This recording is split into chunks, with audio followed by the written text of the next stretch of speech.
இப்போ விஜய் தாடி சேனல்ல என்ன பார்க்க போகிறோம்னா நம்ம கிட்கேட் ஜூஸ் எப்படி செய்யுதுன்னு பார்க்க போகிறோம்.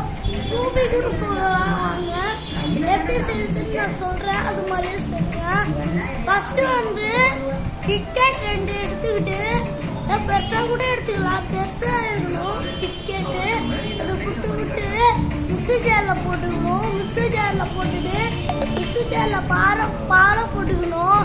பால் போட்டுக்கிட்டு நல்லா அரைச்சிக்கணும். மிக்ஸி ஜார்ல அரைச்சிக்கிட்டு ஒரு கிளாஸ் எடுத்து அந்த ஸ்பூன்லயா ஊத்திக்கணும்.